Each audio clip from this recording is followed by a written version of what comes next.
देश में भारतीय जनता पार्टी की सरकार है और आज उन्होंने बता दिया कि वो आपको नागरिक नहीं मानते, वो आपको गुलाम मानते हैं। गुलाम जानते हैं कैसे कह रही हूं मैं?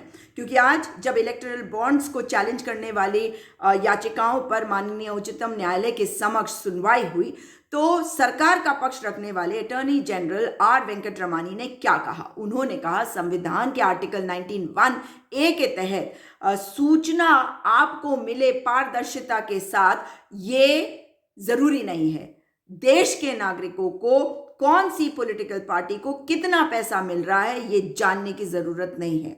और इसमें उन्होंने इसलिए भी कहा क्योंकि ऑब्वियस है कि भारतीय जनता पार्टी के पास तो इस वक्त सबसे ज्यादा पैसे आ रहे हैं। सरकार का पक्ष ये कैसे हो सकता है जब अन्य पॉलिटिकल पार्टीज का ये पक्ष नहीं है?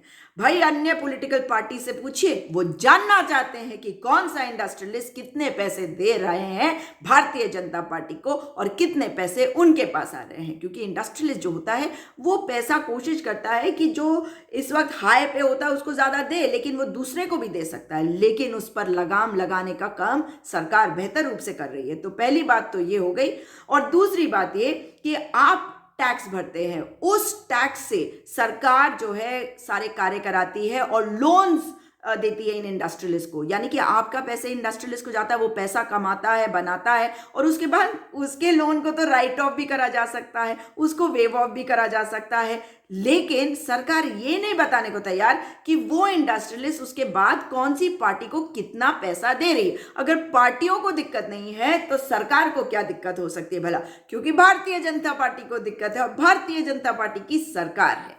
तो सबसे बड़ी बात यह है कि आपका पैसा ये ले रहे हैं मगर पारदर्शिता खत्म कर रहे हैं। और तीसरी बात, अगर देश में लोकतंत्र है तो आपकी और मेरी हिस्सेदारी सरकार में होनी चाहिए। यही लोकतंत्र है। हम चुन रहे हैं इन्हें हम पर सत्ता चलाने के लिए। ये कोई राजा नहीं है मगर ये राजा बन चुके हैं और ये जानते हैं कि आपको चुप करा देंगे तो इनकी सत्ता चलती रहेगी। इसलिए चुप नहीं रहना है, आपको आवाज उठानी होगी, आपको बोलना होगा कि भाई कौन सी पार्टी को कितना पैसा कौन दे रहा है ये बताओ।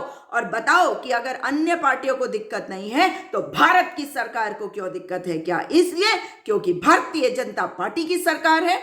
पूछो इस सरकार से, पूछो नरेंद्र मोदी से, पूछो अमित शाह से कि क्या दिक्कत है, क्यों नहीं बताना चाहते, क्यों मेरी हिस्सेदारी को रोकना चाहते। ये तीन बातों के जवाब सरकार को देने होंगे कि इलेक्टोरल बॉन्ड्स का पैसा आप ले रहे हैं अगर इंडस्ट्रियलिस्ट से, तो क्यों नहीं बताना चाहते देश की जनता को कि कौन सी पार्टी जो है वो कितना पैसा ले रही है, किससे ले रही है। केवल ये बता देने से कि किसको कितने पैसे टोटल मिल रहे हैं वो काफी नहीं है। क्योंकि आपको बता दूं कि 95% से ज्यादा जो है इस वक्त भारतीय जनता पार्टी की ओर जा रहे हैं और बाकी 5% शायद बाकियों में बट रहे हैं। ज्यादा से ज्यादा 6% हो जाएगा, 8% हो जाएगा।